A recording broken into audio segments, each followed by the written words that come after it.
మిత్రులందరికీ నమస్కారం. ఒక సాహిత్య విమర్శకు సంబంధించి మనం చేస్తున్నటువంటి లేదా భాషా వ్యాకరణాలకు సంబంధించి చేస్తున్నటువంటి క్రమంలో మనం కొన్ని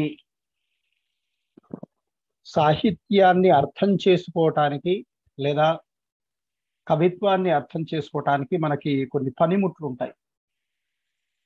ఆ పనిముట్లు ఏమిటి అని అంటే, అలంకార శాస్త్రం మనకి ధ్వని అని, అలంకారం అని, గుణము అని, వక్రోక్తి అని, ఔచిత్యం అని, రీతి అని,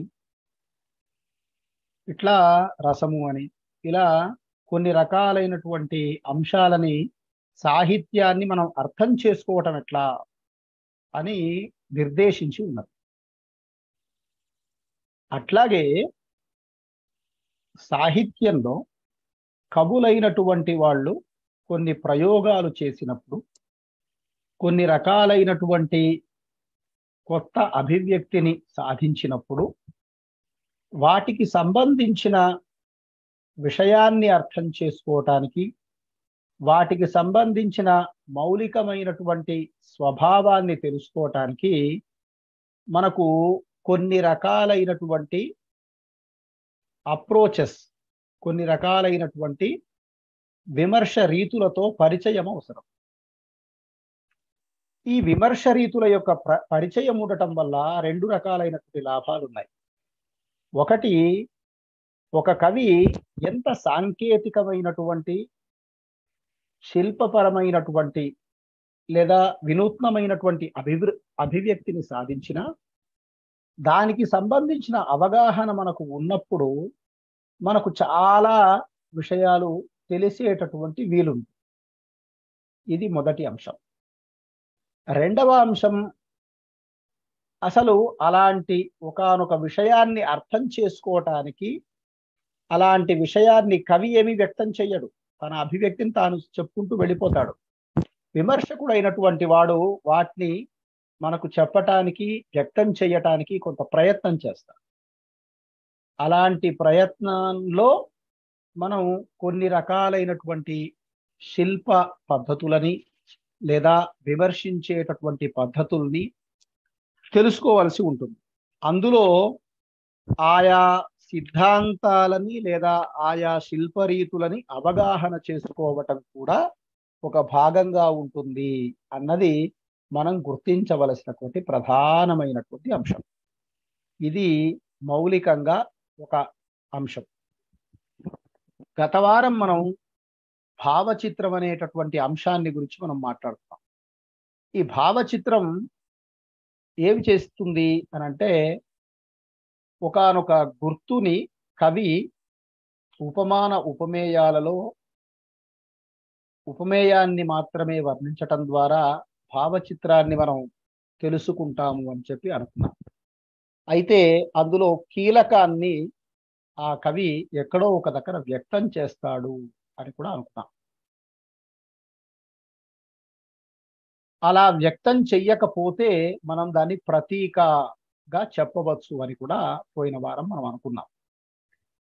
ఇక్కడ పోయిన వారం కవితనే మనం ఉదాహరణగా తీసుకుంటే, పావురం అన్న కవితలో ఆయన హార్మోనియం పెట్టానో లేకపోతే సింధరించనో ఇలాంటి వాక్యాల్ని కొంత వాచ్యం చెయ్యకపోతే, అది మనకు తానెన్నుకున్నటువంటి ఒకానొక వస్తు దర్శనం అన్నది అందులో వ్యక్తమై, దాని ద్వారా అది ప్రతీక అని మనకు తెలిసేది అని అనుకోవచ్చు.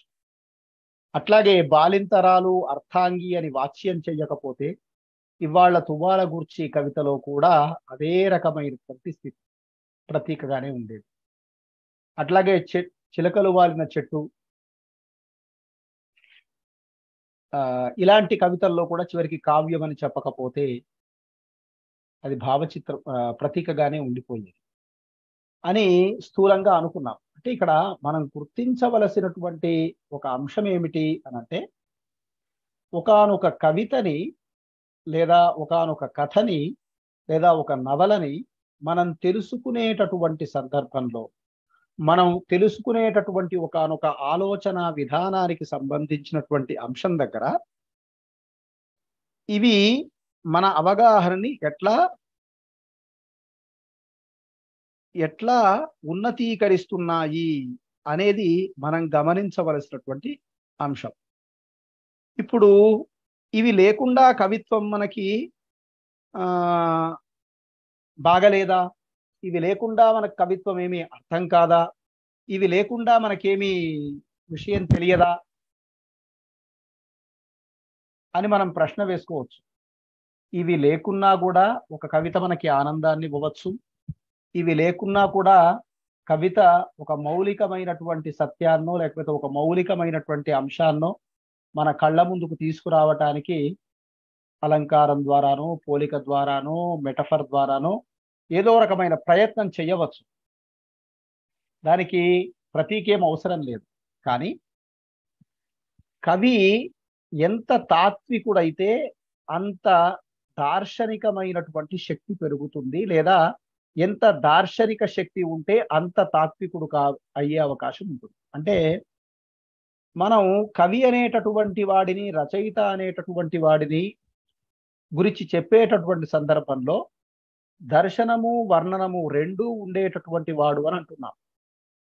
మరి నువ్వు కళ్ళ ముందు కనిపించింది ఉన్నది ఉన్నట్టుగా వర్ణిస్తే నీ వర్ణన బయటపడింది, కానీ నీ దార్శనికత ఎక్కడ బయటపడింది?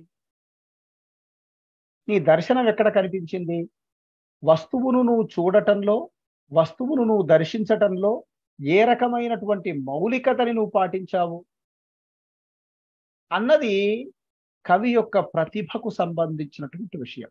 అందుకనే అలంకారికులందరూ కూడా కవి ప్రతిభను గుర్తించటానికి రసాన్నో లేకపోతే ధ్వనినో ఇంకో దాన్నో కాక అలంకారాన్ని, ప్రాథమికమైనటువంటి అలంకారాన్ని కవి యొక్క ప్రతిభను గుర్తించటానికి ఉండే ముడిసరుకుగా భావించారు.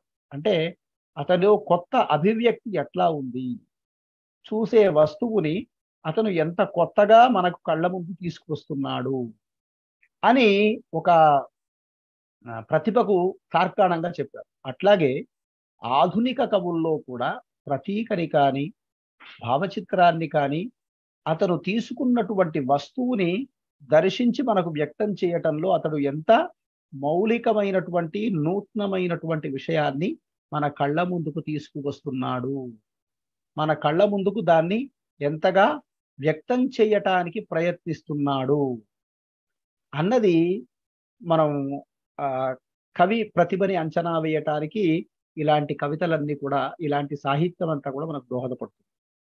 దీన్ని మనం అర్థం చేసుకోవాలంటే, ఇలాంటి విశిష్టత ఆ కవిలోనూ రచయితలోనూ ఉంది అని మనం అనుకున్నప్పుడు, దీన్ని మనం అర్థం చేసుకోవాలి అంటే కొంత మనకు ప్రతీక అంటే ఏంటో తెలియాలి, ప్రతీక గురించినటువంటి కొంత సమాచారం మనకు ఉండాలి అన్న ఉద్దేశంతో మనం ఇవాళ ప్రతీక అంటే ఏమిటి, ప్రతీకల్ని మనం ఎట్లా సమన్వయించుకోవాలి అని ఒక చిన్న ఉపన్యాసం లేదా ఒక చిన్న అవగాహన కార్యక్రమాన్ని పెట్టుకున్నాం.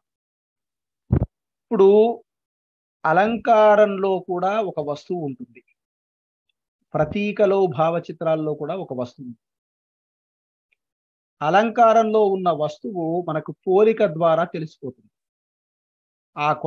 ఆ ఏనుగు కొండంత ఎత్తుగా ఉందనో, లేకపోతే ఆ కొండ ఏనుగంత ఎత్తుగా ఉందనో, లేదా పన్నగపు దోమతెర పైకెత్త వేలయ్యా అన్నప్పుడు ఆ పన్నగమే దోమతెరలాగా ఉంది అనో, ఇలా కవి పోలిక ద్వారా చెప్పే వస్తువు, వర్ణించే వస్తువు, ఈ రెండింటిని మన కళ్ళ ముందు పెట్టేస్తాడు.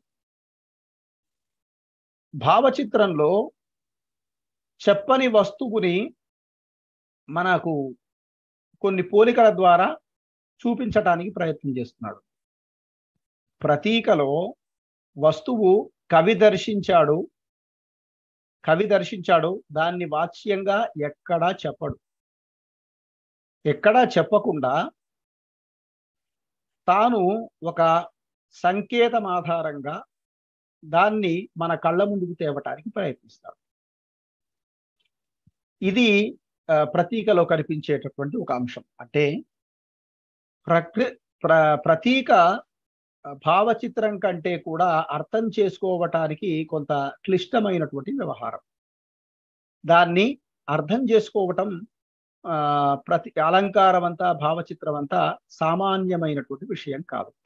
ఎందుకు అంటే కవి ఏ వస్తువునైతే దర్శిస్తున్నాడో, తాను ఏ రకమైనటువంటి అనుభూతిని ఆ వస్తువు ద్వారా పొందాడో దాన్ని ఉన్నదున్నట్లుగా చెప్పటానికి చేసేటటువంటి ఒకానొక ప్రయత్నం ప్రతీకలో కనిపిస్తుంది. అంటే కవి శేషేంద్ర శర్మను ఉదాహరణగా తీసుకుంటే రైతుని ఆయన శిలువ మోస్తున్నటువంటి జీసస్తో ఒక అలంకారంగా చూపిస్తారు, ఒకానొక పోలికగా చూపిస్తాడు. ఏమండి, తర్వాత దానికి సంకేతాలు అనేకం ఇస్తాడు అనుకో. ఇలా డైరెక్ట్ గా మనకు చెప్పడం లాంటిదిగా ఉండదు.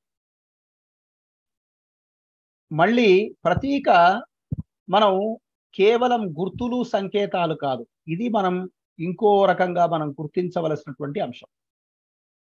కేవలం ఇది గుర్తులు కాదు. ఉదాహరణకి చీకటి అన్నది అజ్ఞానానికి, వెలుతురు అన్నది జ్ఞానానికి, ధర్మం అన్నది గోవు 4 పాదాలు లాంటిదని, లేకపోతే జీబ్రా లైన్స్ రోడ్డు దాటడానికి, రోడ్డు మీద వెహికల్స్ మెల్లగా వెళ్ళటానికి అని, లేకపోతే రెడ్ సిగ్నల్ అనేటటువంటిది బండులు ఆగమని చెప్పటానికి, గ్రీన్ సిగ్నల్ అనేది వెళ్ళమని చెప్పటానికి. ఇలా మనం కొన్ని గుర్తుల్ని సింబల్స్ చేశాం. అది కాదు అది ప్రతీక కాదు. ఏమండి, జ్ఞానానికి ప్రతీకగా ఒక విషయాన్ని, అజ్ఞానానికి ప్రతీకగా ఒక విషయాన్ని రూఢి చేశాం మనం. అది తొలి రోజుల్లో వాడినప్పుడు ప్రతీక అయి ఉండవచ్చు, కానీ ఇవాళ మనం ఏం చేశాము, దానికి ఒక అర్థాన్ని కల్పించాము. ఆ అర్థాన్ని కల్పించి దానికి ఇది గుర్తు, ఇది సంకేతము అని స్పష్టంగా చెప్పేశాం. ఇది ప్రతీక కాదు. ఇలా చేసి ఇలా ఉండేటటువంటి అంశాలు ఏవైతే ఉన్నాయో ఇవి ప్రతీకలు కావు, ఇవి గుర్తులు, ఇవి సంకేతాలు. నేను మీరు మాట్లాడుకునేటటువంటి సందర్భంలో మనం ఇద్దరం కలిసి ఒక మాటకు ఒక అర్థం ఇచ్చుకున్నాం అనుకోండి, అది ప్రతీక కాదు. ఇది ఉదాహరణకి మీకు ఒక మాటలో చెప్పాలి అని అంటే, ఏదో ఒక సినిమాలో జంధ్యాల గారి సినిమాలే అనుకుంటారు, ఇంకెవరు, ఆయన భార్యాభర్తలు ఇద్దరి మధ్య ఒక పదాన్ని వాళ్ళిద్దరు మాత్రమే మజ్జిగ అనే మాట వాడతారు. దాన్ని ఒక ముద్దుకనో దేనికో ఒక సంకేతంగా పెట్టుకున్నాడు ఆయన. అది కాదు. అలా ఇద్దరు వ్యక్తులు నిర్ణయించుకొని ఆ మాటకు ఒక అర్థం కల్పించుకోవటం అనేటటువంటిది ప్రతీక కాదు.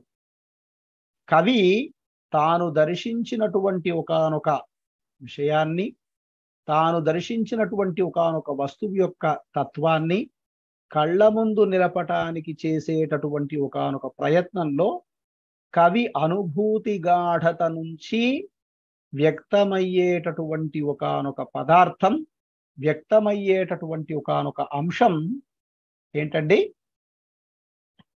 మనకి ప్రతీకగా గుర్తింపబడుతుంది. ఇది ఫస్ట్ మనం గుర్తించవలసినటువంటి అంశం. అయితే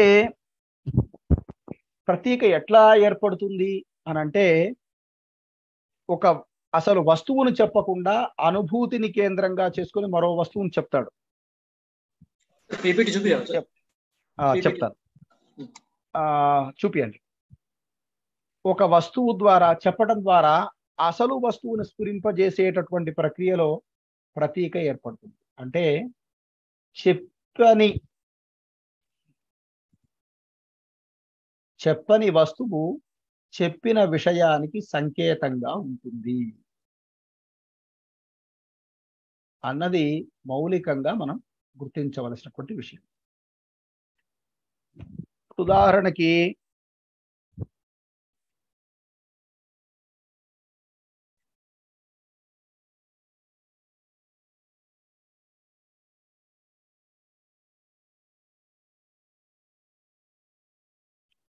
PPT వేయండి.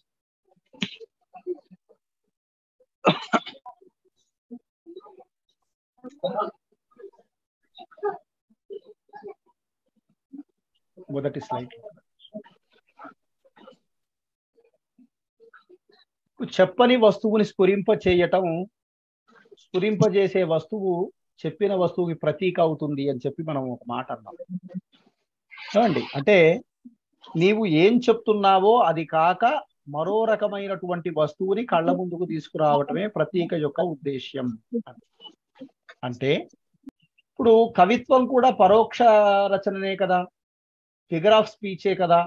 అంటే ప్రతీక కూడా ఫిగర్ ఆఫ్ స్పీచ్, ప్రతీక కూడా figure of speech.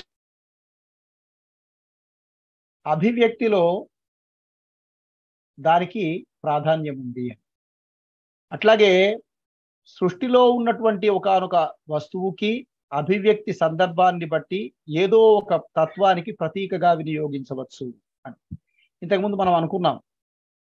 Red signal, green signal, తర్వాత ఇంకోటి, ఇవన్నీ మనం ఏర్పరచుకున్నటువంటి కొన్ని సంకేతాలు. దారిలో వెళ్తూ ఉంటే స్పీడ్ బ్రేకర్ సింబల్ ఉంది, లేకపోతే ఒక స్కూల్ జోన్ అనేటటువంటి సింబల్ ఉంది. ఇవన్నీ కూడా మనం సృష్టించినప్పుడు అవి కొన్ని గుర్తులుగా మనం వాటిని సంకేతంగా వాటిని ఏర్పరచాం.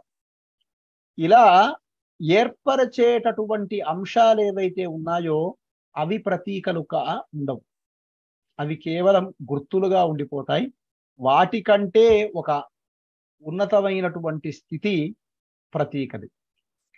ఇంకో రకంగా చెప్పాలి అనంటే, ఒక చెట్టు ఉంది. ఈ చెట్టుని మనం చూస్తున్నప్పుడు బాహిర రూపం ఏమిటి? అది చెట్టే. చూడ్డానికి ఆ చెట్టును వర్ణిస్తున్నట్టుగానే ఉంటుంది. అందులో ఉన్న కొమ్మల్ని, అందులో ఉన్న ఆకుల్ని, అందులో ఉన్న పువ్వుల్ని, వీటన్నిటినీ వర్ణిస్తున్నట్టుగానే ఉంటుంది. కానీ ఆ వర్ణనలో ఉన్నటువంటి విషయమంతా కూడా ఒక దేశాన్నో ఒక సంస్కృతినో కేంద్రంగా చేసుకొని చెబుతున్నట్టుగా అందులో గుర్తించవచ్చు. అలాంటి ఒకనొక పోలికల్ని, అలాంటి కొన్ని రకాలైనటువంటి అంశాల్ని ఆ చెట్టు అనేటటువంటి వస్తువులో కవి అయినటువంటి వాడు ఒక భారతదేశాన్నో లేకపోతే తన ఊరినో లేకపోతే తన ప్రాంతాన్నో దేన్నో ఒకదాన్ని చూస్తున్నాడు. అంటే అతను చూసినటువంటి వస్తువు చెట్టు, దర్శించినటువంటి వస్తువు భారతదేశం. ఇది మనకు ప్రతీకగా మనం అర్థం చేసుకోవటానికి ఏర్పడేటట్టు. ఇక్కడ మనం గుర్తించవలసినటువంటి మరో రకమైనటువంటి అంశం ఏంటి అని అంటే, ఇలా సార్ ఆయన చెట్టును చూసి దేశం అనుకోమన్నాడు, ఈ దేశం అనుకోమన్నాడు అంటే మనకెట్ట తెలుస్తుంది సార్ అది అని అంటే, ధ్వనిలో మనకి ఎట్లాగైతే అర్థాంతర స్ఫూర్తి మనకు కలుగుతుందో, అట్లాగే ప్రతీకలో కూడా 3 రకాలైనటువంటి అంశాల వల్ల ప్రతీకలు మనకు సమన్వయం అవుతాయి, లేదా ప్రతీకలు మనకు అర్థమవుతాయి. అదేంటి అనంటే, శబ్దం తెలిసి ఉండాలి. దాంట్లో ఏ కవి వాడినటువంటి అది ఏ రకమైనటువంటిదైనా సరే ఒక పదానికి ఉన్నటువంటి అర్థం ఏంటో స్పష్టంగా తెలిసి ఉండాలి. తర్వాత అది వాడిన సందర్భము, కాలము, ఏమండి, వాటికి సంబంధించినటువంటి స్వభావ పరిజ్ఞానం, ఈ 3 కూడా మనకు అవగాహనలో ఉంటే ప్రతీక త్వరగా అర్థమవుతుంది. ఎట్లా చెప్తారు సార్ అని అంటే, ఒక చిన్న ఉదాహరణ చెప్తాను. 2019 ఎన్నికల కంటే కొంచెం ముందు రాష్ట్రంలో వివిధ రాజకీయ పార్టీలన్నీ కూడా తమ ప్రచార సభల్ని నిర్వహిస్తూ ఉన్నాయి. మేడ్చల్ ప్రాంతంలో కూడా ఒక సభ కాంగ్రెస్ పార్టీ నిర్వహించింది. ఆ నిర్వహించినటువంటి సందర్భంలో వామపక్ష భావజాలానికి సంబంధించినటువంటి ఓటు అనేటటువంటిది వద్దు, ఓటు అనేటటువంటి దాంట్లో మనం పాల్గొనకూడదు అది ఒక డ్రామా అని భావించినటువంటి ఆలోచన విధానానికి సంబంధించినటువంటి గద్దర్ గారు కూడా ఆ సభలో పాల్గొన్నారు. చంద్రబాబు గారి పొట్టలో తలబెట్టి ఆయన కౌగిలించుకున్నాడు. ఇవన్నీ మీడియాలో వచ్చినటువంటి ఒక దృశ్యాల్లో వార్తలు. ఆ సంఘటనని తీసుకొని ముదిగొండ వీరభద్రయ్య గారు ఒక కవిత రాశారు. పాటను ముంచిన నౌక అని. కవితా శీర్షిక ఏంటండి? పాటను ముంచిన నౌక. ఇక్కడ యుద్ధ నౌక, విప్లవ సాహిత్యంలో మనకి ఈ రకమైనటువంటి మాటలు కనిపిస్తూ ఉంటాయి. ఉద్యమాల్ని, తర్వాత ఇలాంటి సంఘటనని వాళ్ళంతా కూడా ఒక నౌకగా భావించటం, అదొక యుద్ధ నౌకగా ఉండటం, ఇలాంటివన్నీ ఉంటాయి. ఆయన వ్యక్తిగతంగా పాటగాడు. ఏమండి? ఆ పాటగాడు ఏం చేశాడు అనంటే, ఒక వ్యవస్థ అనేటటువంటి ఒకానొక నౌకని, సిద్ధాంతం అన్న ఒకానొక నౌకని ముంచేశాడు అనే అర్థంలో ఆయన ఒక చిన్న కవిత, 10 లైన్ల కవిత రాశారు. ఇప్పుడు ఇవాళ ఆ కవిత మనం తీసుకొచ్చి చదివితే వెంటనే అర్థం కాకపోవచ్చు. ఏమంటున్నాడు ఈయన? ఎవరి గురించి చెప్తున్నాడు? కింద ఎక్కడ రాయడు. అంటే ప్రతీకలు ఒక్కొక్కసారి అర్థం చేసుకోవటానికి అందులో ఉన్నటువంటి శబ్దము, అర్థము సరిపోదు. ఆ కవిత రాయబడినటువంటి కాలము లేదా ఆ కవిత వచ్చినటువంటి సందర్భము చాలా స్పష్టంగా తెలిసి ఉంటే మనం చాలా రకాలైనటువంటి సమన్వయాలను చేసుకోవచ్చు. ఇది ప్రతీక చాలా క్లిష్టం కావటానికి ఉన్నటువంటి ఒకానొక అంశం. మనం ప్రతి రచయిత తాను ఏ సందర్భంలో ఈ కవిత రాశాడని కింద రాస్తే రాసుండవచ్చు. కానీ ఆ సందర్భం తెలిసినంత మాత్రాన మొత్తం కవితలో ఉన్న ప్రతీక అంతా కూడా మనకు అర్థమవుతుందని చెప్పడానికి లేదు. అంటే ఆ కాలము, ఆ సందర్భము, ఆ కవి యొక్క భావజాలము, తాను అలా రాయటానికి ఎన్నుకున్నటువంటి ఒకానొక స్థితి, ఇవన్నీ కూడా ఒక ప్రతీకని అర్థం చేసుకోవటానికి ఉపయోగపడతాయి. సార్ ఇవి చాలా సందర్భం మాత్రమే చాలా అనంటే ఇంకో 3 కారణాలు కూడా చెప్పవచ్చు. జనసామాన్య ప్రయోగం, చరిత్ర, సమాజం, సందర్భం. సందర్భం ఇంతకుముందే అనుకున్నాం. ఇప్పుడు శ్రీరంగం నారాయణ బాబు గారు భగత్ సింగ్ యొక్క ఉరి తీత సందర్భంలో కపాల మోక్షం అని ఒక కవితను రాశారు. అంటే నేను చరిత్ర తెలిస్తే ఆ విషయాన్ని అర్థం చేసుకోవటం కోసం, లేదా ఇప్పుడు శంభూక వధ అని రాస్తాడనుకోండి, ఒక దళిత ప్రతీకను తీసుకొని రాస్తాడనుకోండి, అప్పుడు మనకి చరిత్ర తెలిసి ఉండాలి. అట్లాగే సమాజ జ్ఞానం కూడా అలాంటి విషయాల్ని అర్థం చేసుకోవటానికి అవసరం. కొన్ని సందర్భాల్లో ఏమవుతుంది అని అంటే జనసామాన్యంలో కొన్ని రకాలైనటువంటి సంకేతాలు ఉంటూ ఉంటాయి. కొన్ని జనసామాన్య ప్రయోగంలో ఎట్లా ఉంటూ ఉంటాయి అంటే, నేను ఒక చిన్న ఉదాహరణ చెప్పాలంటే, ఒక సందర్భంలో మాకు అత్తయ్య వరుస అయ్యేటటువంటి ఒకనొక ఆమె ఏదో కుటుంబంలోని విషయాన్ని తీసుకొని విజయ విలాసంలో ఉలూచి, సుభద్ర, తర్వాత ఇంకో పాత్ర ఉంటుంది చిత్ర, ఈ ముగ్గురు, అంటే ఒక ఉదాహరణ తీసుకొని ఆమెకు ఒక సంతానాన్ని ఇచ్చి అర్జునుడు వెళ్ళిపోయినాడు రా ఆయన అని ఒక ఆయన గురించి, మా కుటుంబంలో ఉన్న ఒక వ్యక్తిని గురించి చెప్పింది. అంటే ఒక పోలికని, ఒక విషయాన్ని చెప్పేటటువంటి సందర్భంలో ఒక సంకేతాన్ని పెట్టుకొని జనసామాన్యంలో మనం వాడుతుంటాం. ఉదాహరణకి ఇది కుర్చీల కొట్లాట అంటాం అనుకోండి. చిత్రాంగద, కృతజ్ఞతలు దాదా. ఏమండి, చిత్రాంగదకు సంతానాన్ని ఇచ్చి వెళ్ళిపోయినట్టు.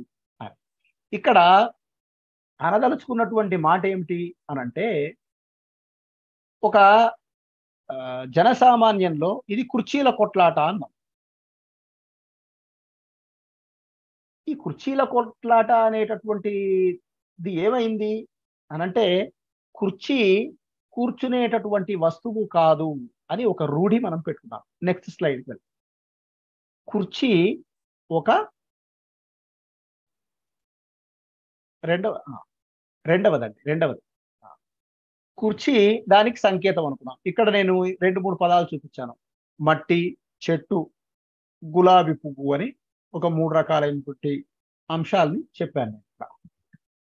ఏమండి, ఇవాళ ఈ రకమైనటువంటి వస్తువులన్నీ, ఈ పదాలన్నీ కూడా మనం ఒక ఒక ప్రత్యేక సంకేతంలో వాడుతూ ఉన్నాం.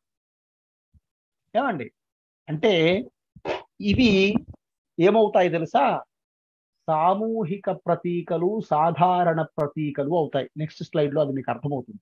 కానీ నేను అనదలుచుకున్న మాట ఏమిటి అంటే, కవి కొన్ని రకాలైనటువంటి ఒకానొక పదాలని ఒక మౌలికమైనటువంటి, ఆ మాటకి ఆ అర్థం ఏముండదు, డిక్షనరీ చూస్తే ఆ అర్థం ఏం స్ఫురించదు, కానీ దానికి కవి అనేటటువంటి వాడు ఆ అర్థాన్ని కల్పిస్తాడు.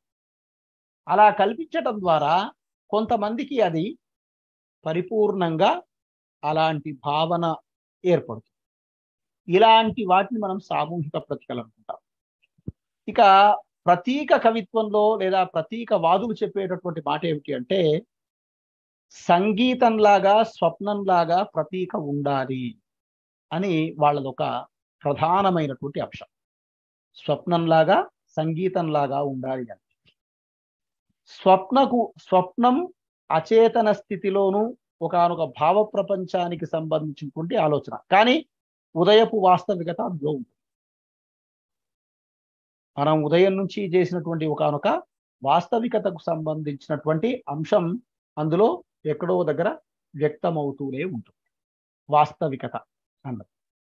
అట్లాగే మరొక రకమైనటువంటి అంశం ఇక్కడ, సంగీతం, స్వప్నం అనే 2 మాటలు అనడం ద్వారా సంగీతంలో అర్థమేముండదు, రాగాలే ఉంటాయి, కానీ ఆ రాగాలు మనని ఒక అనుభూతి ప్రపంచంలోకి తీసుకెళ్తాయి. కవిత్వము కూడా ఏం చెయ్యాలట? మనని ఒకానొక ప్రపంచంలోకి, అనుభూతి ప్రపంచంలోకి పదాల ద్వారా తీసుకెళ్ళాలి. అంటే అర్థం వాహికన అక్కడ, అంటే అర్థం అవసరమే, కానీ అర్థం కంటే కూడా అనుభూతి మీదుగా వెళ్ళటం. ఇక్కడే ధ్వనికి, ప్రతీకకి ప్రధానమైనటువంటి తేడా అండి. అక్కడ కూడా వ్యంగ్యమే ఉంటుంది, ఇంకో అర్థమే వస్తుంది కదా సార్ అంటే, అర్థం ఇవ్వటం అన్నది ధ్వని అనేటటువంటి ఒకానొక సిద్ధాంతం అక్కడికి ఆగిపోతుంది. అది వ్యంగ్యార్థాన్ని ఇచ్చిన తరువాత మనకి ఆ అర్థం ఇక అక్కర్లేదు. కౌరవులు, పాండవులు పాలు నీళ్లలాగా కలిసి ఉండండి అని సంజయుడు ఒక మాట అన్నాడు. ఏమండి, పాలు నీళ్లలాగా కలిసి ఉండండి అని ఒక మాట అన్నాడు. ఎవరు పాలు, ఎవరు నీళ్లు? ధర్మరాజుతో అంటున్నటువంటి మాట. కౌరవులు పాలు, పాండవులు నీళ్లు, ఒక క్రమాలంకారానికి సంబంధించిన వ్యవహారం. ఇది అర్థం కలిగింది, ఇక్కడ ఒక వ్యంగ్య అర్థం కలిగింది. ఎందుకు ఇక్కడ వ్యంగ్యార్థం ఏముంది అని అంటే, మీరు 1 లీటర్ పాలలో 1000 లీటర్ల నీళ్లు పోసినా అది తెల్లగానే కనిపిస్తుంది. అంటే మీరు పాండవులలో కలిసిపోయి మీ అస్తిత్వాన్ని సంపుకోండి అని ఆ మాట ఒక ధ్వన్యార్థాన్ని ఇస్తుంది, అర్థాంతర స్ఫూర్తిని కలిగిస్తుంది. ఇది దేనివల్ల? పదాల ద్వారా ఒక అర్థంతో జరిగింది. కానీ ఇక్కడ మట్టి అన్న పదానికి అస్తిత్వము, సంస్కృతి, శ్రమ అనొచ్చా? ఆ అర్థం ఉందా అంటే, ఆ అర్థాన్ని కవి కల్పించి ఒక అనుభూతిలోకి తీసుకెళ్తారు. ఇదే ధ్వనికిను ప్రతీకకి మధ్య ఉన్న ఒక ప్రధానమైనటువంటి తేడా. చాలా మంది అది ఇది ఒకటే అనే భావనలో కూడా చాలా మంది ఉంటారు. నేను కొన్ని ఉదాహరణలతో ముందు చెప్తాను. ఇది ఒక అంశం. రెండవది, శేషేంద్ర లాంటి వాళ్ళు ధ్వని ప్రతీక కాలిగోటికి కూడా సరిపోదు అని కొంచెం పెద్ద స్టేట్మెంట్ లాంటిదే ఇచ్చాడు అనుకోండి. అలా అనటంలో ఆయన ఉద్దేశం ఏమిటి అంటే కవి యొక్క దార్శనిక శక్తిని చెప్తూ ఉంటారు. కవి అయినటువంటి వాడు ఎలాంటి వస్తువుని దర్శించాడు, అది మనలోకి అనుభూతిని ఎట్లా తీసుకొస్తున్నాడు అన్నదాన్ని కేంద్రంగా చేసుకొని చెప్పటానికి ప్రతీక ఎక్కువగా ఉపయోగపడుతుంది అన్న ఒకానొక దృక్కోణం కారణం. రెండవది, ప్రతీకవాదులుగా చెప్పబడేటటువంటి వాళ్ళ లేదా ప్రతీకవాదులుగా లేదా ప్రతీక సిద్ధాంతాన్ని చెప్పిన బోధలేర్ కానీ ఎలెన్ పో కానీ వీళ్ళందరూ కూడా తొలి రోజుల్లో ఇది ఒక తాత్వికమైనటువంటి ప్రయాణంగానే భావించినారు. అనుభూతి ప్రపంచానికంటే కూడా ఒక తాత్విక ప్రయాణంగా, ఒక తత్వాన్ని కేంద్రంగా చేసుకొని తాత్వికులుగా ఉన్న వాళ్ళే దీనికి సంబంధించినటువంటి ఒకానొక వ్యవహారంగా భావించారు. కానీ ఆ తర్వాత రోజుల్లో ఇది సామాజికమైనటువంటి అంశాలని, సామాజికమైనటువంటి వస్తువుల్ని, సామాజికమైనటువంటి విషయాలని, వీటన్నిటినీ కూడా కేంద్రంగా చేసుకొని ఒక కవిత్వ స్థితిని తీసుకొచ్చింది. ఇప్పుడు నేను సంగీతం అనుభూతి అన్నాను. స్వప్నంతో ఉన్నటువంటి సంబంధం ఏమిటి అన్నప్పుడు మనకు సాధారణమైనటువంటి దృశ్యాలే, కానీ మన స్వప్నంలో అవన్నీ ఏమవుతాయండి, కొత్తగా అచేతనగా ఉన్నటువంటి ఒకానొక తాలూకు భావ ప్రపంచాన్ని అంతటిని కూడా అది బయటికి తీసుకొస్తుంది. ఆ స్వప్నం అలాంటి తీసుకొస్తుంది. మనకి అజంతా లాంటి వాళ్ళు, మో లాంటి వాళ్ళు ఇలాంటి ఒకానొక సంబంధంతో అత్యాధునిక కవిత్వంలో స్వప్న ప్రలాపన అని మా మిత్రుడు నేను చదువుకునే రోజుల్లోనే రాశాడు. అంటే దాని వెనకంతా ఒక ఆల్కెమీ, కవిత్వం ఒక ఆల్కెమీ అని తిలక్ అన్నట్టు ఒకానొక స్పందనకు సంబంధించి, ఒకానొక సంకేతానికి సంబంధించి కవి చేసేటటువంటి ఒకానొక ఆలోచన, ఇదంతా కూడా అణచవేయబడినటువంటి అనుభూతి స్వప్నంలో ఉండేది. దాన్నంతటినీ వ్యక్తం చేయటం లాంటిదే అని ఈ ప్రతీక గురించి చెప్తారు. అంటే ఇక్కడ మనం 3 అంశాలని ఈ 2 స్లైడ్ల ద్వారా అర్థం చేసుకోవాల్సింది ఏమిటి అంటే, అలంకారం లాగా ఇందులో పోలిక ఉండదు. ఇది ఒక వస్తువుని, కళ్ళ ముందున్నటువంటి వస్తువుని కాక కవి దర్శించినటువంటి వస్తువుని మన ముందుకు తెస్తుంది. అలా తెచ్చేటటువంటి, అలా స్ఫురింపచేసేటటువంటి అంశమే ప్రతీక అవుతుంది. ఇది మొట్టమొదటి అంశం. రెండవది, కవి అయినటువంటి వాడికి అతను రాసేటటువంటి సందర్భము, కాలము అనేటటువంటివి ఉంటాయి. మనకు అవి తెలిసి ఉండాలి. మనకు వాటికి సంబంధించినటువంటి ఒకానొక జ్ఞానము, వాటికి సంబంధించిన ఒకానొక విషయము మనకి అవగాహనలో ఉండాలి.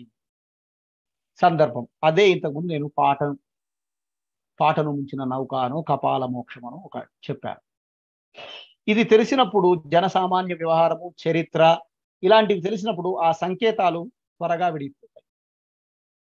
త్వమేవాహం అంతా కూడా ఇట్లాంటిదే అనే భావన మనకున్నది. వస్తాను అక్కడ.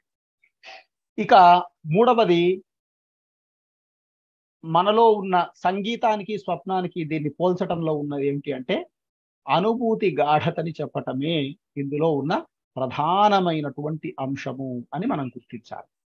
కాబట్టి ఈ 4 అంశాలు ప్రతీకని మనం అర్థం చేసుకోవటానికి లేదా ప్రతీక మనం తెలుసుకోవటానికి మనకు అవసరమైనటువంటి ఒక మూలం. ఆ తరువాత ఈ ప్రతీకలు మనకి, నెక్స్ట్ స్లైడ్ సార్, ఈ ప్రతీకలు మనకి ఇన్ని రకాలని ఉంది కదండి. నెక్స్ట్ దీని తర్వాత ప్రతీకలు 3 రకాలని బొమ్మల్లాగా ఉంది. సామూహిక ప్రతీకలు, వైయక్తిక ప్రతీకలు. ఇక్కడ జాగ్రత్తగా గమనిస్తే ప్రతీకల్ని మనం వ్యక్తిగత ప్రతీకలని, తర్వాత సామూహిక లేదా సాధారణ ప్రతీకలని ఇంతకుముందు అని 2 రకాలుగా మనం చేస్తూ ఉన్నాం. సామూహిక సాధారణ ప్రతీకలకి, వైయక్తిక ప్రతీకలకి ఉన్న తేడా ఏమిటి అంటే, ఇంతకుముందు మనం చెప్పుకున్నటువంటి మట్టి, గులాబీ పువ్వు, లేకపోతే చెట్టు, లేకపోతే ఆ తులసి, గంజాయి తోట, ఇలాంటి మాటలన్నీ ఉన్నాయి మనకి. ఇవి ఒక సంకేత అర్థాన్ని ఇస్తున్నాయి. తులసి వనంలో గంజాయి తోట అన్నాం అనుకోండి, లేదా తులసి వనంలో గంజాయి మొక్క అన్నాం అనుకోండి, మనం లక్ష్యార్థం ద్వారా ఒక సంకేతాన్ని దానికి కల్పించుకుంటున్నాం. ఏమండి? అయితే ఈ గంజాయి కోట, చెట్టు, ఇలాంటి వాటన్నిటికీ కూడా మనం ఒక రూఢి కలిగిస్తాం. కాలానుగుణంగా ఒక రూఢిని కలిగిస్తాం.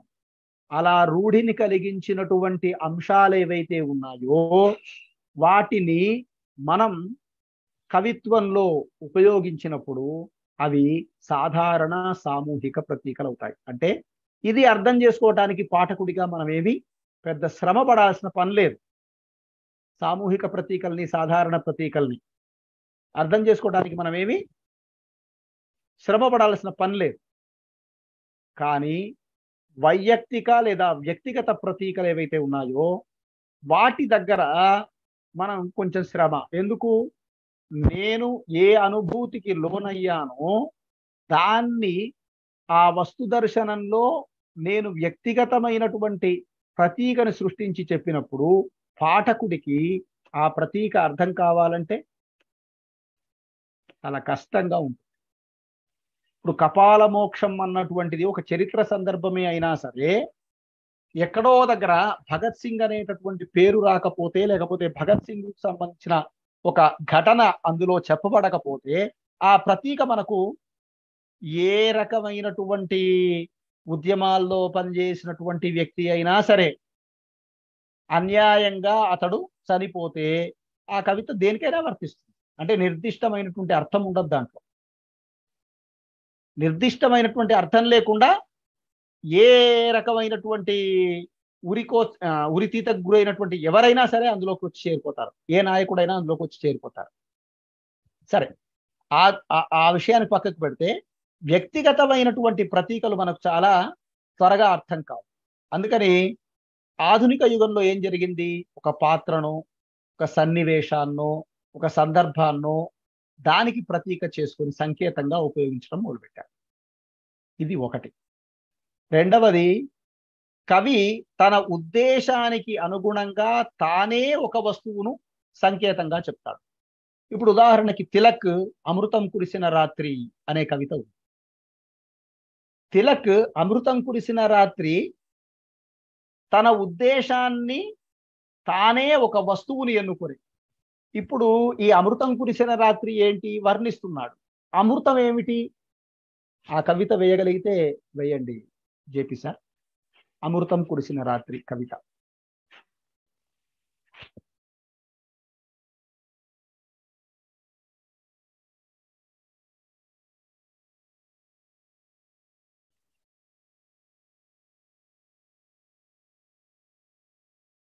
అమృతం కురిసిన రాత్రి. సరే, ఇదైనా సరే అనుకోండి.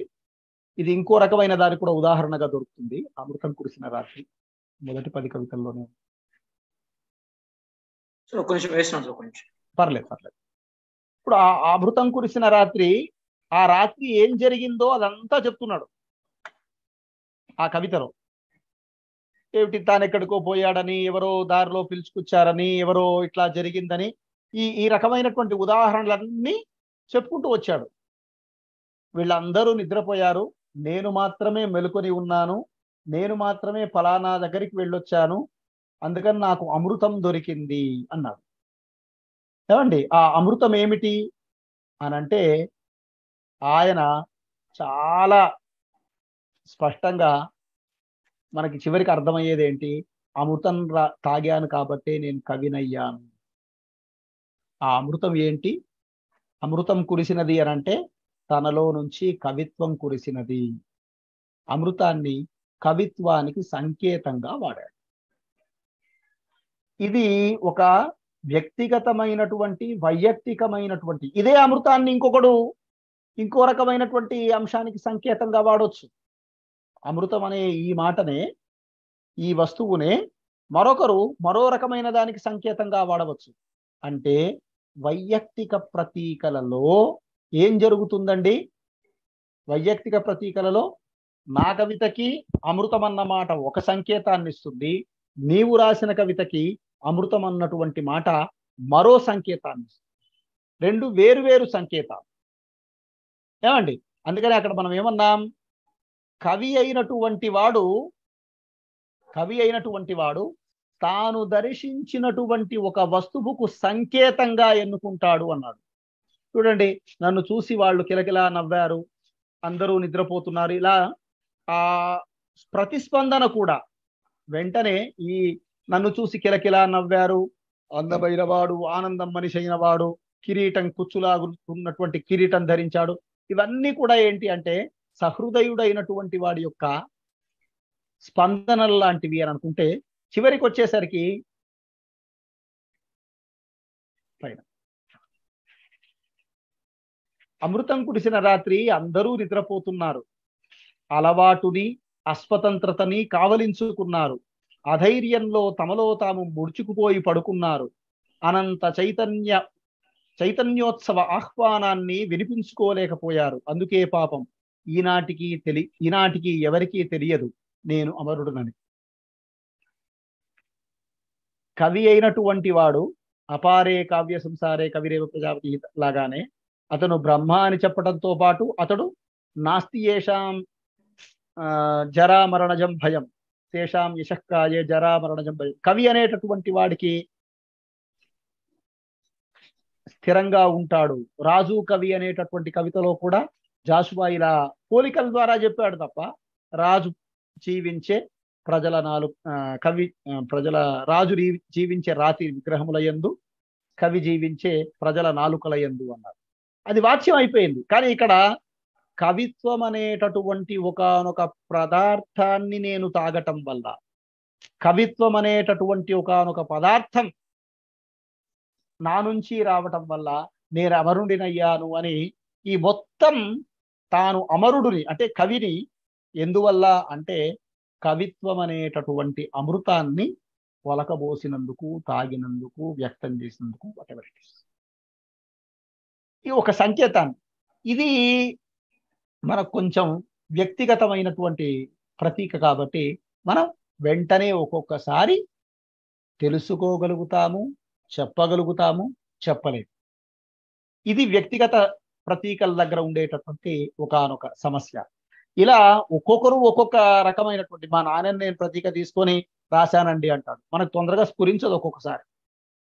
అందుకని వ్యక్తిగత ప్రతీక కొంచెం క్లిష్టమైనటువంటిది. అయితే వ్యక్తిగత ప్రతీకల్లో కూడా ఒక సులువైనటువంటి మార్గం ఉన్నది. మళ్ళా స్లైడ్లోకి వెళ్ళొచ్చు సార్.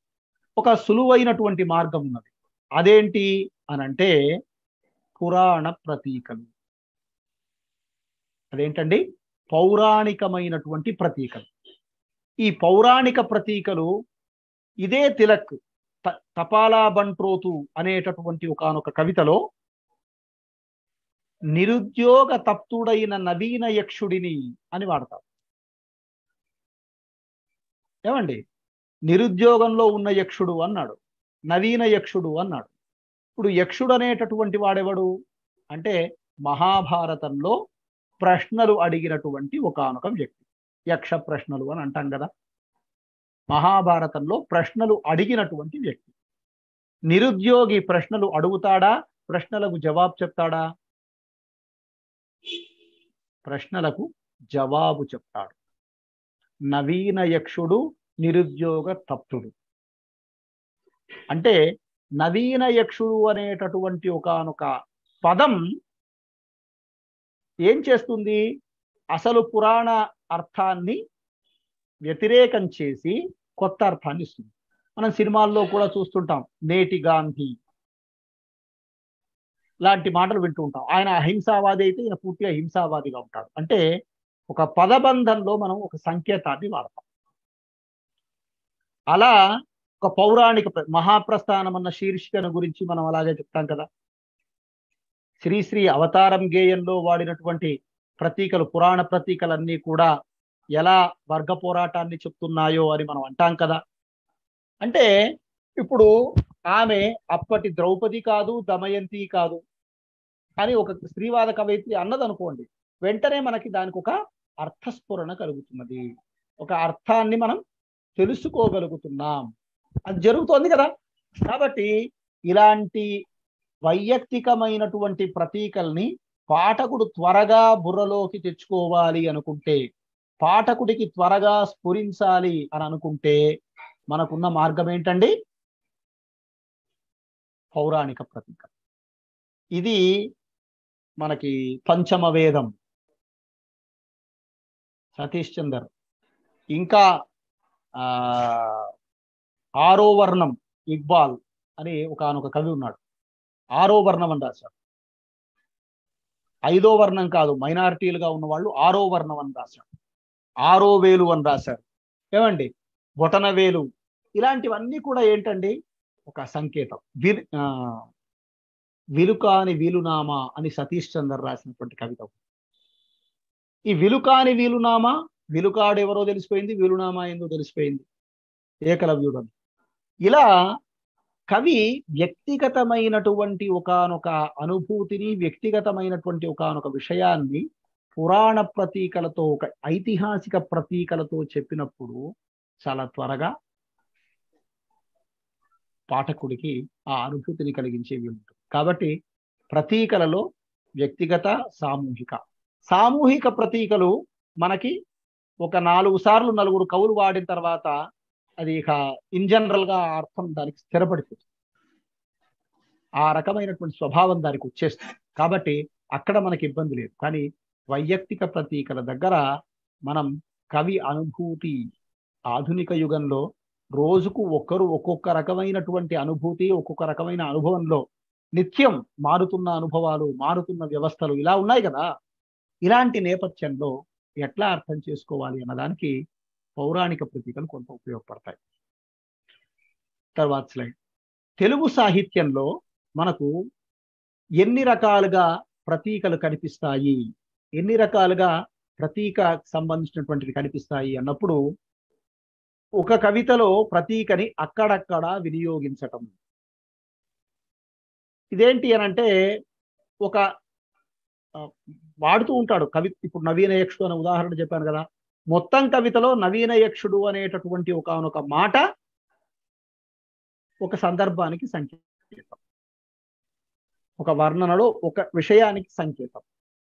అట్లాగే ఇంకో సందర్భం ఉంది. అంటే మొత్తం కవితలో ఒక 20 పాదాలు ఉంటే, ఆ 20 పాదాలు కూడా భిన్నమైనటువంటి పాదాలలో ఒక 4-5 పాదాలలో ఏదో ఒక సింబల్ని తీసుకొస్తారు, ఏదో ఒక మాట ద్వారా ఒక సంకేతాన్ని వాడతారు. అలా వాడేటటువంటివన్నీ కూడా ఒక కవితలో ప్రతీకని అక్కడక్కడ ఉపయోగించటం అని అర్థం. అట్లాగే ఒక కవిత నిండా ఒకే ప్రతీక అన్వయం అయ్యే విధంగా నిర్వహించటం. ఇందులో 2 రకాలు ఉన్నాయండి. ఇందులో 2 రకాలైనటువంటి అంశాలు ఉన్నాయి. ఒకే వస్తువుకు అనేక ప్రతీకలు వాడటం, కవిత నిండా ఒకే ప్రతీక వాడటం. ఇలా 2 రకాలుగా అర్థం చేసుకోవాలి దీన్ని. ఇప్పుడు ఇందులో ఒకే ప్రతీక కానీ వస్తువులు వేరు అన్నారు. ఒకే వస్తువు అనేక ప్రతీకలు, అనేక వస్తువులు ఒకే ప్రతీక. అది చిన్న మార్పు ఉండాలండి అక్కడ. ఒకే వస్తువుకు అనేక ప్రతీకలు కాదు, ఒకే ప్రతీక అనేక వస్తువులు, ఒకే ప్రతీక అనేక వస్తువులు అని ఉండాలి అక్కడ. చిన్న మార్పు ఉండాలి అక్కడ. ఒకే వస్తువు అనేక ప్రతీకలు అని, దాన్నే మార్చక్కర్లేదు. అది అందుకనే చెప్పాను నేను. ఇక్కడ శ్రీశ్రీ అవతారం గేయం ఉంది.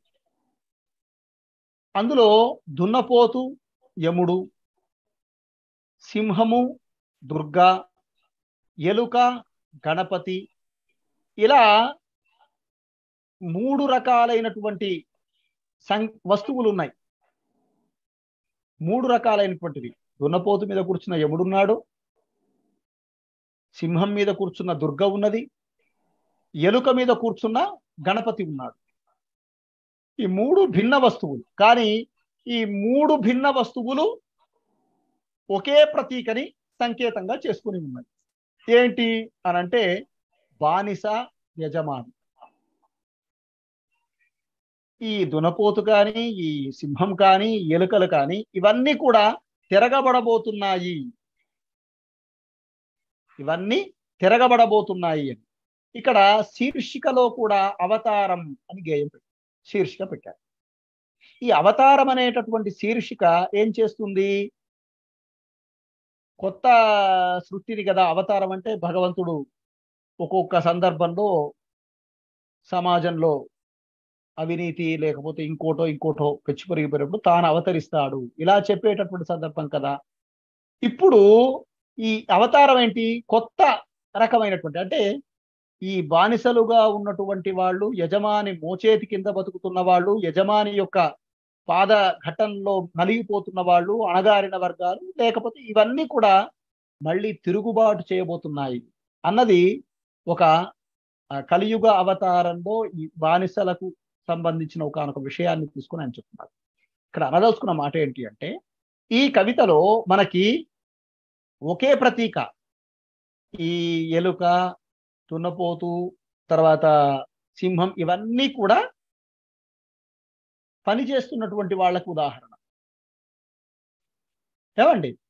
దాని మీద కూర్చున్న వాళ్ళందరూ యజమానులకు ఉదాహరణ. కానీ వేరే వేరే వస్తువులు ఉన్నాయి. అట్లా ఒకే ప్రతీక అనేక వస్తువుల ద్వారా వ్యక్తం చేసుకుంటూ రావటం. త్వమేవాహంలో కూడా ఇలాంటి శిల్పమే ఉంది. భిన్న భిన్న అన్ని కలిపి ఒకదానికి లింక్ అవుతూ ఉంటాయి ఆ చిన్న చిన్న ప్రతీకలన్నీ కూడా. గడియారము, ఇవి అన్ని కూడా. ఇది ఒకే కవితలో మనకు కనిపించేటటువంటి. తర్వాత ఒక కవిత నిండా ఒకే ప్రతీక ఉండటం. కవిత నిండా ఒకే ప్రతీక ఉండటం. శ్రీరంగం నారాయణ బాబు గడ్డిపరక, తిలక్ గొంగళి పురుగులు లాంటి. గొంగళి పురుగులో కొంచెం ఈ ఒకే ప్రతీక భిన్న వస్తువులు అని కనిపిస్తుంది, కానీ అది ఎక్కువగా ఒక ప్రతీకకు ఉన్న ఉద్దేశంతో ఇటువైపు రాశాను. చిన్న ఒకటి రెండు చోట్ల అదా అని అనిపించేటటువంటి 2 వర్ణాలు కూడా ఉన్నాయి, చూపిస్తాను అది కూడా మీకు. కవిత నిండా ఒకే ప్రతీక ఉండటం. గడ్డిపరక, నడవండి నడవండి నామించి నడవండి అని రాసినటువంటి కవితలో గడ్డిపరకనే ఎట్లా మళ్ళీ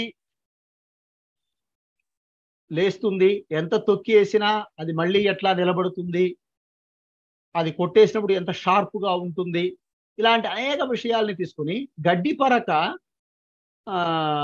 మళ్ళీ చైతన్యంతో ఎట్లా ముందుకు వస్తుంది అన్న ఒకనొక సంకేతాన్ని తీసుకుని మొత్తం కవితని అలాంటి దృక్కోణంతోనే నడిపించుకుంటూ వెళ్ళాడు ఆ గడ్డిపరకలో. తిలక్ గొంగళి పురుగులు కవితలో లా పడాల్సింది లీ పడింది. గొంగళి పురుగులు ఆ కవిత చూపించండి. గొంగళి పురుగులు కవితలో కూడా ఆ కవిత నిండా మధ్యతరగతి మానవుడికి ఉదాహరణగా ఆ గొంగళి పురుగు కవిత మనకు కనిపిస్తుంది. గొంగళి పురుగు ఎట్లా ఉంటుంది అని అంటే, చాలా దాన్ని చూస్తేనే దగ్గరికి రానియ బుద్ధి కాదు, అలాంటి స్థితిలో ఉంటుంది. మధ్యతరగతి మనిషి కూడా అలాగే ఉంటాడు. కానీ గొంగళి పురుగు సీతాకోక చిలుక అవుతుంది. కానీ ఆ సీతాకోక చిలుక కావడం కంటే ముందు ఉన్నటువంటి ఆ సంకేతంలో ఈ మధ్యతరగతి మానవుడు, ఎన్ని రకాల మధ్యతరగతి మానవులు ఉన్నారు, వాళ్ళందరూ గొంగళి పురుగులుగా, ఒక్కొక్కరు ఒక్కొక్క రకమైన గొంగళి పురుగులు కానీ వ్యక్తులనే చెప్తాడు. మధ్యతరగతి మానవుడు అనే ఒకనొక ప్రతీకని గొంగళి పురుగు అని తీసుకొని దాని ఆధారంగా మొత్తం దాన్ని వివరించుకుంటూ వెళ్తాడు. ఇలా చెప్పుకుంటూ వెళ్ళటం గొంగళి పురుగు అనేటటువంటి ఒకనొక కవితలో మనకు కనిపించేటటువంటి విశేషం. ఆ తరువాత ఒక దీర్ఘకావ్యం లేదా ఒక దీర్ఘ కవితలో అనేక ప్రతీకలు ఉన్నా సరే ఒకే లక్ష్యం వైపు సాగటం. సినారే విశ్వంబరలో ఎక్కడా వ్యక్తుల పేర్లు, కాలం పేర్లు ఇవన్నీ వాడకుండా అన్ని సంకేతాలుగా వాడుతూ మొత్తం దీర్ఘకావ్యాన్ని నడిపించాడని, ప్రభుత్వానికి కథలని ప్రభుత్వానికి సంకేతంగా కొయ్య గుర్రం లాగా ప్రభుత్వం ఉన్నది అని నగ్నముని, శివారెడ్డి ఆసుపత్రి గీతంలో భారతదేశం ఆసుపత్రిలో ఉన్నటువంటి వివిధ రోగాలు ఎలా ఉన్నాయో ఆ రోగాలు భారతదేశంలో ఏ వ్యవస్థకి సంకేతంగా ఉన్నాయో చేసుకొని చెప్పినటువంటి ఆసుపత్రి గీతం, ఇవన్నీ కూడా అనేక ప్రతీకలు ఉంటాయి, ఒక లక్ష్యం వైపు నడుస్తూ ఉంటాయి. ఏమండి, అలాంటి దృక్కోణం నుంచి రాసినటువంటి దీర్ఘకావ్యాలు అద్దెపల్లి రామ్మోహన్ రావు మెరుపు పువ్వు, ఇలా చాలా కవితలు మనకు దొరుకుతాయి. ఆధునిక మన తెలంగాణ నుంచి కూడా వచ్చినటువంటి కవిత్వంలో ఇలాంటి ప్రతీకాత్మకమైన శేషేంద్ర ఇలాంటి ప్రయోగాలు చాలా చేశాడని, ఇలా తెలుగు కవిత్వానికి సంబంధించి ఇలాంటి ప్రతీకలన్నీ కూడా ఈ 3 రకాలైనటువంటి విషయాలుగా మనకు కనిపిస్తూ ఉంటాయి. ఆ తర్వాత స్లైడ్ మిత్రమా.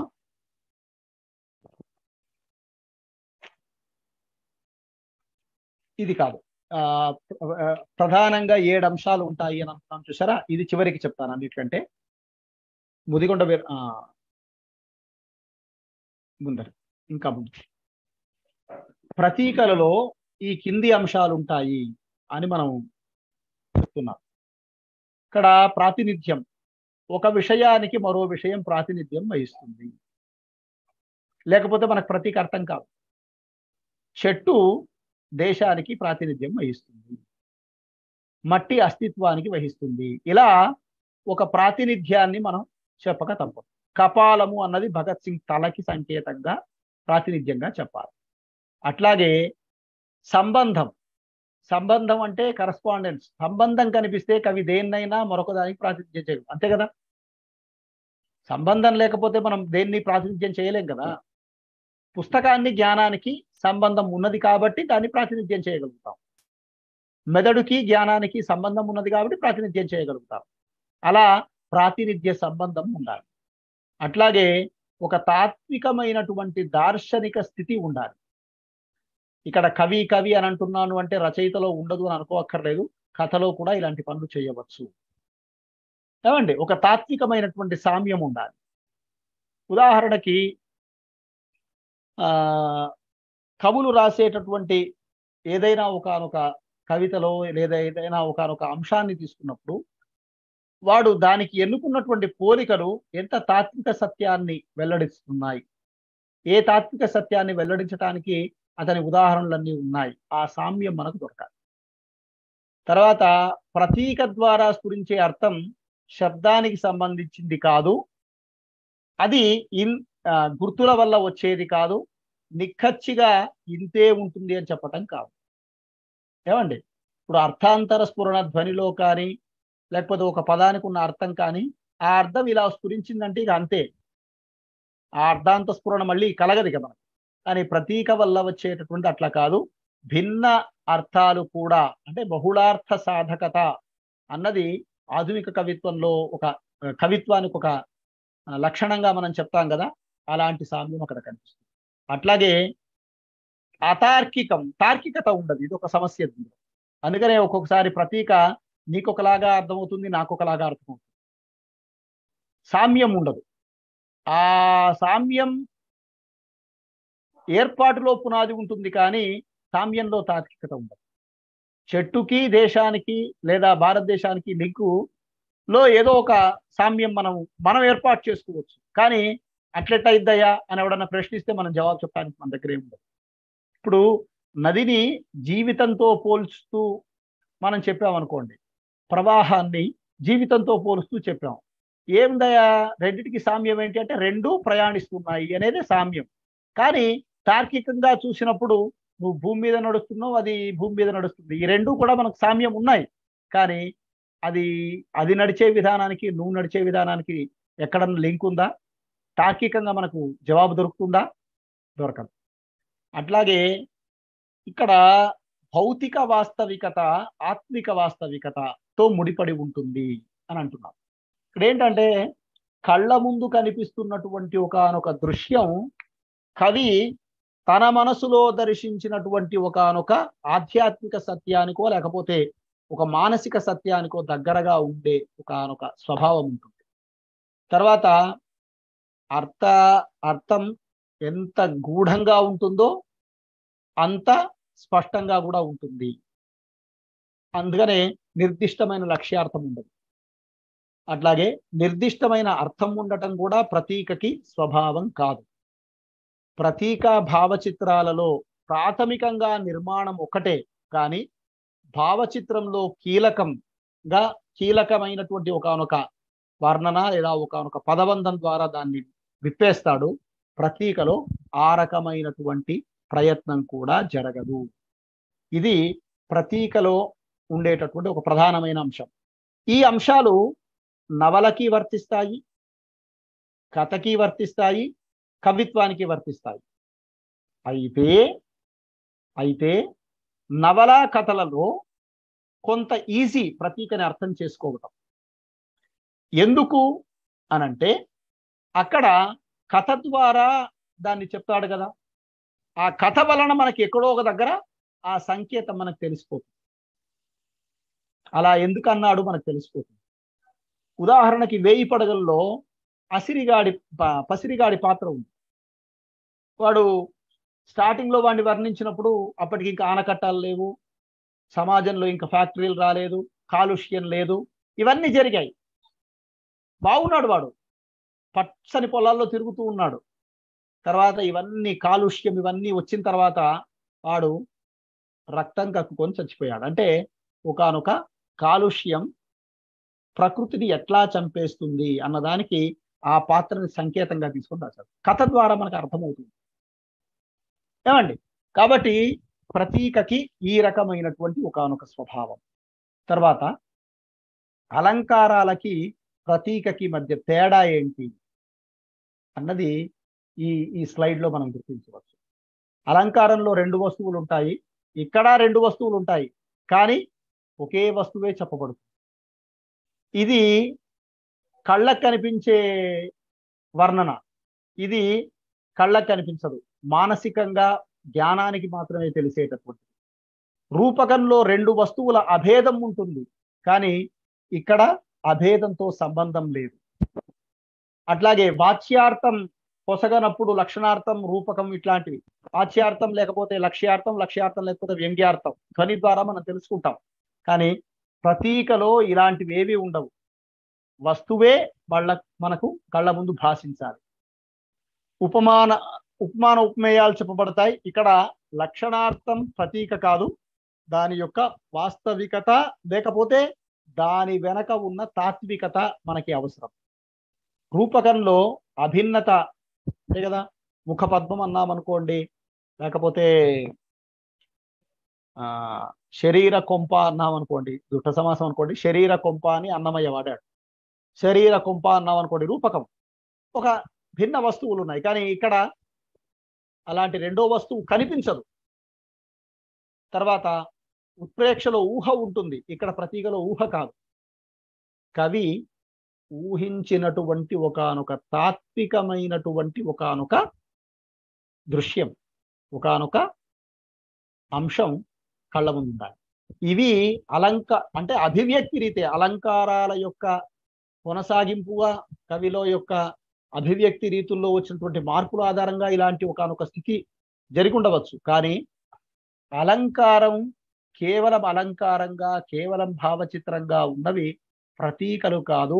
ఇది వ్యక్తి అనుభూతి గాఢతకు సంబంధించిన, అదే సందర్భంలో ఒక వస్తువు యొక్క దార్శనిక శక్తికి సంబంధించినది, ఒక సంబంధించిన అభివ్యక్తి మార్గం అని ప్రతీక విషయంలో మనం అర్థం చేసుకోవాలి.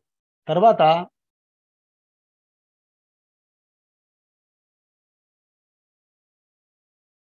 చివరి స్లైడ్ దగ్గరికి వెళ్ళదు. తర్వాత ఇప్పుడు ప్రతీక ఎక్కడెక్కడ ఉంటుంది అంటే, ఇప్పుడు దీపం పురుగులు అని కథారిక ఉంటుంది, రచయిత్రి పేరు గుర్తులేదు నాకు. సాఫ్ట్వేర్ ఇంజనీర్లకి ప్రతీకగా ఆమె ఆ కథ రాసింది. దీపం పురుగులు ఏంటి, దీపం దగ్గరికి వెళ్తాయి, వెలుతురుగా ఉంది కదా అని చెప్పి దానికి తగిలి చచ్చిపోతాయి. సాఫ్ట్వేర్ రంగం కూడా అలాగే ఉంది అని ఒక సంకేతాన్ని, దీపం పురుగులు అంటే శీర్షికలో అలాంటి స్థితి తీసుకురా. విలుకాడి విలునామా, పాటను ముంచిన నౌక ఇలాంటి ఉదాహరణ కలిగి. అంటే ఒక్కొక్కసారి శీర్షికలో ప్రతీకాత్మకమైనటువంటి శీర్షికలు పెట్టడం అనేది మనకు కనిపిస్తుంది. అట్లాగే ఇది పాత్రల్లో కూడా కనిపిస్తుంది. ఏమండి, 1000 పడగల్లో పసిరిగాడు, ఇలా దృశ్యాదృశ్యమని చంద్రలత అనేటటువంటి ఆమె ఒక నవల రాసింది. ఈ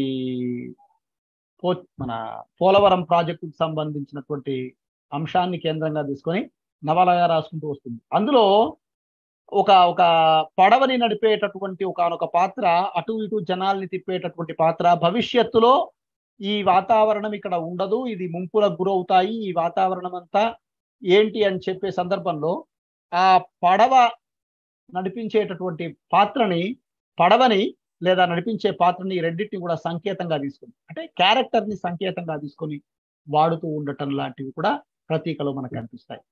మొత్తం కథానిక అంతా కూడా మనం ప్రతీకలో రాయొచ్చండి. చలం ఓ పువ్వు పూసింది. ఒక పువ్వు తాను నేల రాలేదాకా ఉండే ఒక ప్రయాణాన్ని ఒక స్త్రీ జీవితానికి సంకేతంగా తీసుకొని రాసుకుంటాడు. అలా మొత్తం కథలో చేయవచ్చు. ఇలా ప్రతీక మనం కథలోను, కవితలోను, అన్నిట్లలోనూ ఉపయోగించవచ్చు. అయితే ఇది కవిత్వపు అభివ్యక్తి మార్గంగానే ప్రారంభమైంది. తరువాత కథా నవల ప్రక్రియల్లో కూడా అక్కడక్కడ సంకేతమై ఇది వ్యక్తమైంది.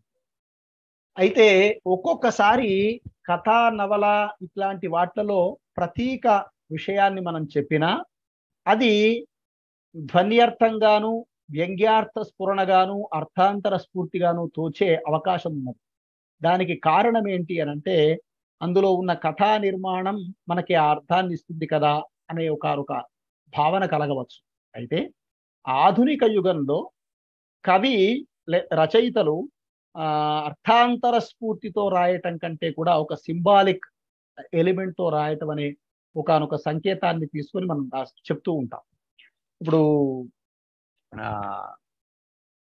కృష్ణరాజు గారు ఈ మధ్య చనిపోయారు. ఈ మధ్య కటకటాల రుద్రయ్య అని ఒక సినిమా గురించి చెప్తూ ఉన్నప్పుడు కర్ణుడి యొక్క పాత్రని సంకేతంగా తీసుకొని ఆ క్యారెక్టరైజేషన్ అంతా బిల్డ్ అయింది.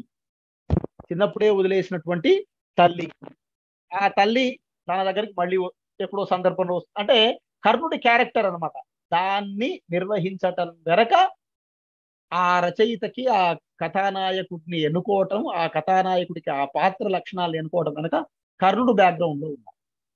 ఇలా పౌరాణికమైనటువంటి ఒకనొక పాత్రని ఎన్నుకొని కథా నిర్మాణం చేయటం ఇవాళ మనకు పౌరాణిక నేపథ్యం నుంచి ఓల్గా లాంటి వాళ్ళు, అట్లాగే సౌదా అపూర్వ పౌరాణిక కథలు పేరుతో, పురాణ కథల పేరుతో ఆయన ఆ పాత్రల యొక్క సంకేతం మార్చి, ఏమండి పాత్ర వ్యత్యయ శిల్పం అంటారు కేకేఆర్ గారు, అలాంటి సంకేతంతో కూడా కొంతమంది కొత్తగా రాస్తున్నారు. అవన్నీ వైయక్తిక ప్రతీకలకు, పౌరాణిక ప్రతీకలకు ఉదాహరణగా మన తెలుగు సాహిత్యంలో కనిపిస్తుంది. అయితే ప్రతీకలు ఆధునిక యుగానికి సంబంధించినవేనా,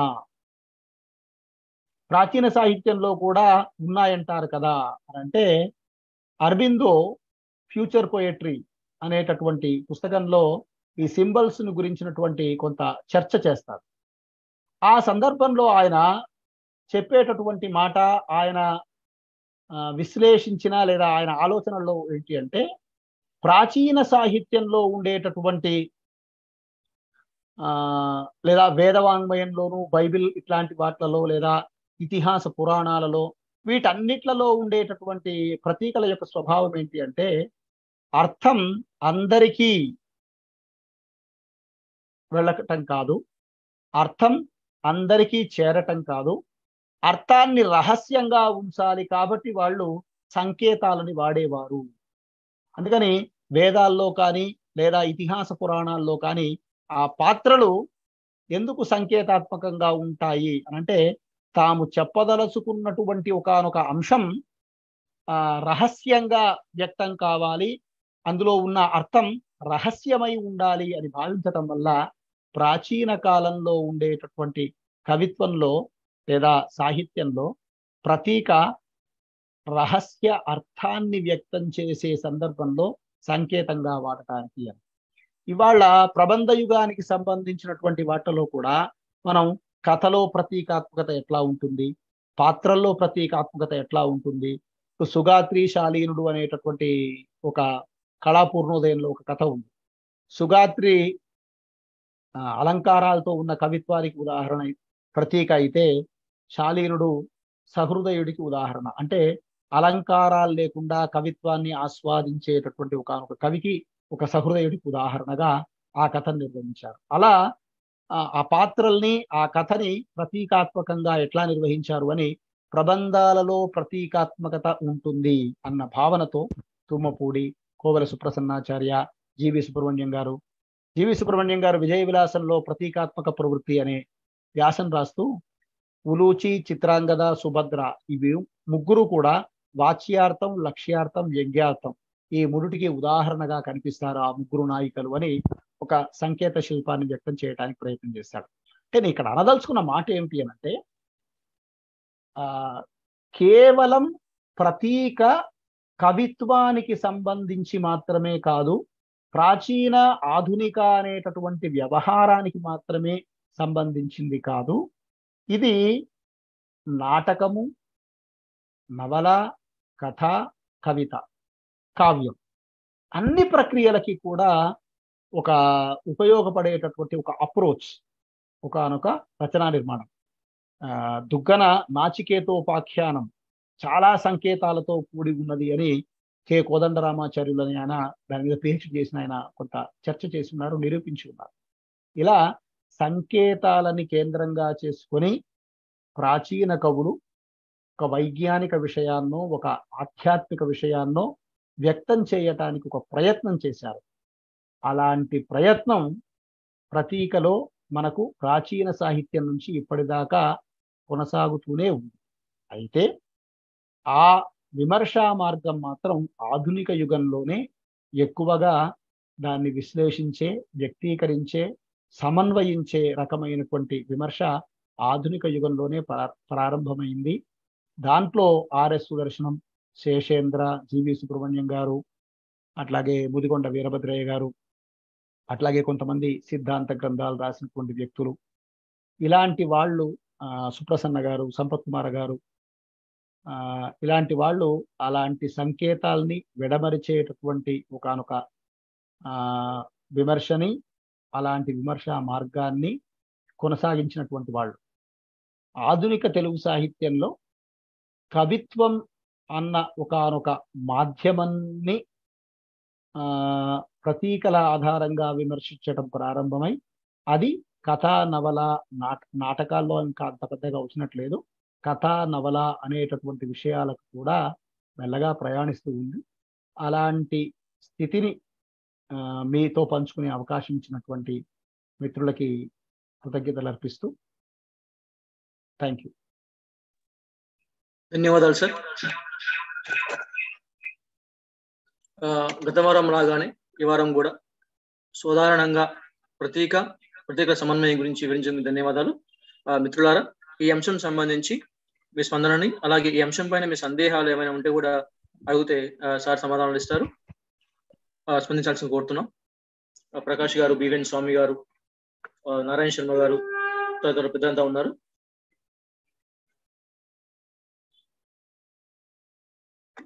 సార్, స్టార్ట్ బాక్స్ లో వచ్చింది, మీ పాఠాలకు ఉపయోగపడే ఆధార గ్రంథాలు తెలుపగలరు వీలైతే అని. మీ పాఠాలకు అంటే ఇప్పుడు చెప్తున్న వాటికా? ఓకే. అదే ఆధునిక సాహిత్య విమర్శ రీతులు ఏవి కాలేజీ వాళ్ళు పబ్లిష్ చేసిన పుస్తకం ఒకటి, విమర్శ మౌలిక లక్షణాలు, విమర్శ కళాతత్వ శాస్త్రం మౌలిక లక్షణాలు పేరుతో తెలుగు అకాడమీ ప్రచురించినటువంటి పుస్తకం.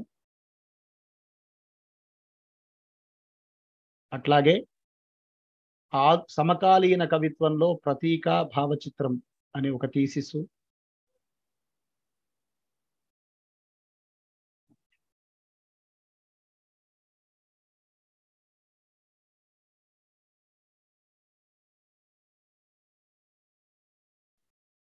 ఓకే సార్, ఈ మూడు రకాలైనటువంటి, అంటే విజ్ఞాన సర్వస్వం, తెలుగు న్యూస్ వాళ్ళు చేసిన విజ్ఞాన సర్వస్వం ఈ అప్రోచెస్ అన్నింటినీ పరిచయం చేస్తుంది. మీకు ఈ సమస్య అదేనండి, ఇందులో చాలా పుస్తకాలు రాలేదు, వ్యాసాల రూపంలో అక్కడక్కడ ఉన్నాయి అంతే.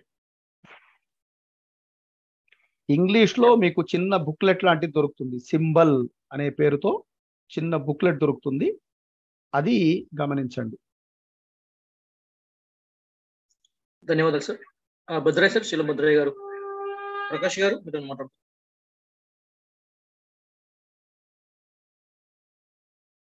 బివిఎన్ స్వామి గారు,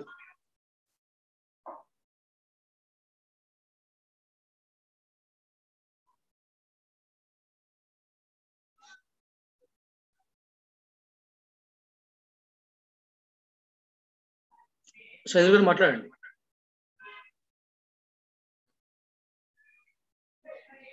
అన్మ్యూట్ చేసి మాట్లాడొచ్చండి మీరు.